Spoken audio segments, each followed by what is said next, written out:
This video is on one-step equations. The first thing we're going to talk about is inverse operations. The inverse operation, or we also call this opposite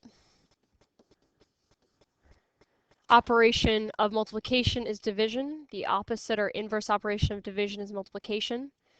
The inverse operation of subtraction is addition, and the inverse operation of addition is subtraction. They're called inverse operations because they sort of undo each other. To understand this, we're going to talk about the additive identity and the multiplicative identity. First of all, the additive identity says that if you take 0 and you add it to any number or any term, you will not change it. For example, if you take 5 and you add 0, you will still have 5. If you take -7 and you add 0, you will still have -7. If you take x and you add 0, you will still have x.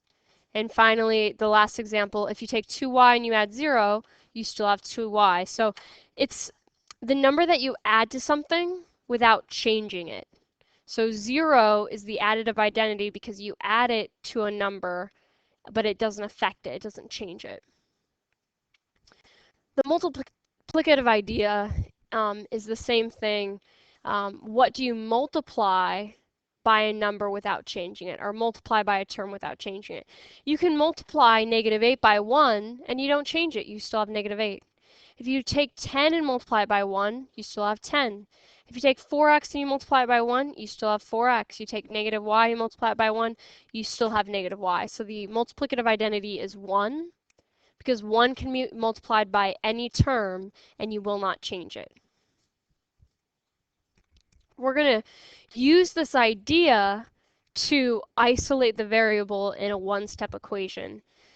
So what you do is you look at the variable, what side the variable is on. When I talk about sides, what I like to do is separate the equals, or separate the two sides with a dashed line. And I draw a dotted or dashed line right through the equal sign to separate the left side from the right side. The equal sign is always the separation between the two sides. The x is on the left side. The x needs to be alone. It is not alone right now because of the, we'll call it the problem number, because it's an issue. It's causing the x a problem. X wants to be alone. X wants to be isolated. So we have to get rid of that 7. To get rid of that 7, we can use inverse operations. And whatever you do to one side, you have to do to the other side to maintain equality. So we get on the left side, x plus 0 is equal to, and -10 minus 7 is a -17. This goes back to the idea of the additive identity. Think about it. If you add 0 to anything, like if you add 0 to x, it does not change it. You're left with just x. So we get x equals -17. We want to get to the point where we have either 1 being multiplied by the x or 0 being added to the x, because we know that the x won't be changed if it's multiplied by 1 or if we add 0 to it. So we just solved our first one-step equation. Let's take a look at example 2. In example 2, the x is on the left side. The problem number, or the number that's keeping the x from being alone, is the -2. To get rid of the -2, we're going to add 2. Whatever you do to the left side, you have to do to the right side. We carry down the x. -2 plus 2, this is a 0 pair. And we get 0. I'm not going to actually write plus 0 because it's unnecessary. -7 plus 2, we're left with -5. So x equals -5. Number 3. When we look at the -7 and the x, you will see that the operation going on here is multiplication. If you don't see an operation between the number and the variable, then it must be a multiplication. The inverse operation of multiplication is division. So I'm going to divide the left side by -7. Whatever you do to the left side, you have to do to the right side. On the left side, anything over itself is equal to 1. So we're left with 1x equals, Then we take a negative 49 divided by a negative 7, we get a positive 7, so x equals 7. This part goes back to the multiplicative identity. 1 times x is just going to give you x. Multiplying something by 1 doesn't change it.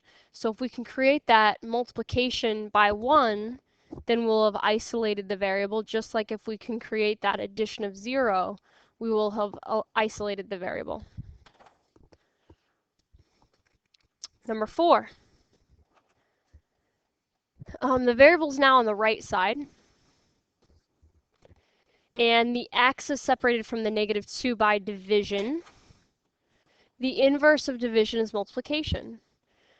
So if we're dividing by a negative 2, we do the opposite and we multiply by a negative 2. On the right side, you'll notice I wrote it as a fraction, negative 2 over 1. However, on the left side, I wrote it as just negative 2.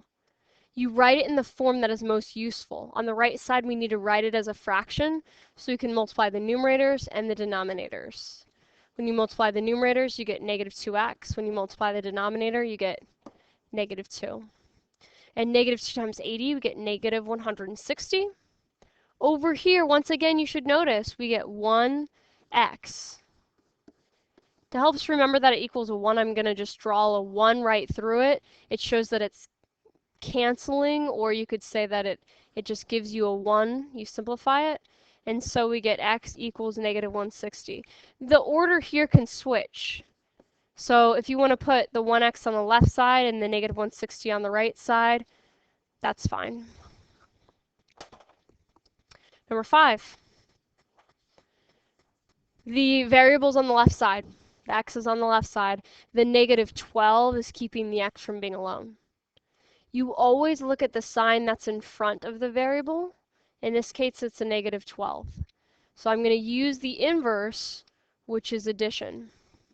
Some people get confused by this because they look at the addition sign between the x and the 12 and they say, well, the opposite is subtraction.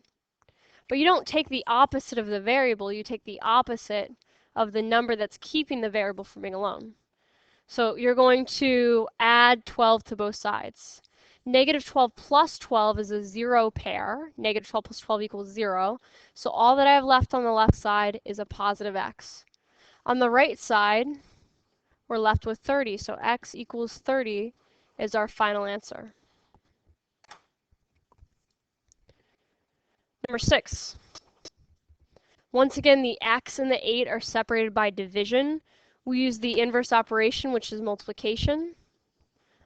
On the left side, I multiply it by 8 over 1, but on the right side, I just multiply it by 8, because on the left, we have a fraction, x over 8. On the right, we just have an integer 7, not written in fractional form. On the left, we multiply the numerators, and we get 8x. Then we multiply the denominators, and we get 8. 7 times 8 is 56. Anything over itself is equal to 1, so we're left with 1x equals 56.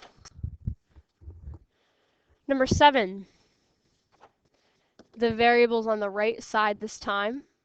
The problem number, the number keeping the x from being alone, is the negative 3.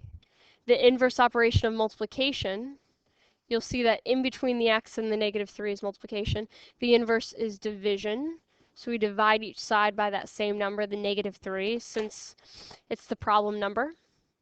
On the left side, we get a negative 5. On the right side, we get a 1x. So x equals negative 5.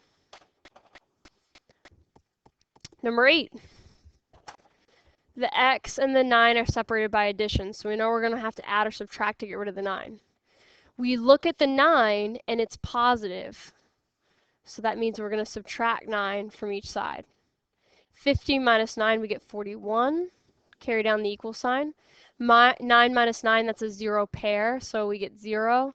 So all we have left on the right side is x. So x equals 41. Now we're ready to talk about a different type of problem involving reciprocals. First of all, we need to review what reciprocals are. If you take 7/3 and you want to find the reciprocal for that, all you do is you trade the numerator and the denominator. So the reciprocal of 7/3 is 3/7. The reciprocal of negative 1/5 is negative 5 over 1, which reduces to negative 5. So the reciprocal of negative 1/5 is negative 5. Notice that if it was originally negative, the reciprocal is also negative. If the original number was positive, the reciprocal is also positive. So the sign does not change with reciprocals. The opposite of 8 is 1 over 8. Just think about it this way. 8 can be written as 8 over 1. If you trade those two, you get 1/8. That closed. Let me open that back up. You get 1/8. And let's look at the right over here. Negative 2/5 has a reciprocal of negative 5/2. 1/2 has a reciprocal of 2. And negative 6 has a reciprocal of negative 1/6. Again, they're both negative. Here they're both positive. Here they're both negative. And now we're going to apply our knowledge. So here's a reciprocal problem. What we're going to do here with the reciprocal problems is we're going to figure out the reciprocal. In this case, the reciprocal of 3/2 is 2/3. And then we're going to multiply both sides by 2/3. You have to multiply both sides by the same amount to maintain equality. On the left side, take a look at what happens. 3 times 2, or 2 times 3 gives you 6. 3 times 2 gives you 6. Copy down the x. Over here, I'm going to write 6 over 1 because I'm multiplying it by a fraction. I'm going to multiply 6 times 2 and I get 12. 3 times 1 and I get 3. That's how you multiply fractions. And we get 1x equals 4. What we did here was we basically created a 1. And according to the multiplicative identity, if you take the number 1 and multiply by x, you're going to be left with just x. We're going to create a 1 again by multiplying by the reciprocal, and the reciprocal of negative 4/7 is negative 7/4.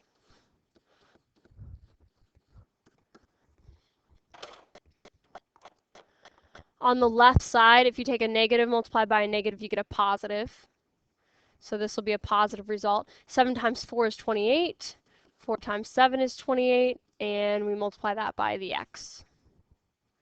On the other side, I'm going to go ahead and figure out if the result is positive or negative. A negative times a negative is a positive. Then from there, I'm going to reduce diagonally. 16 divided by 4 is 4. 4 divided by 4 is 1. They are both divisible by 4. And then I can multiply and it'll be a little easier. 7 times 4 gives us 28. 1 times 1 is 1. So we're left with 1x equals 28.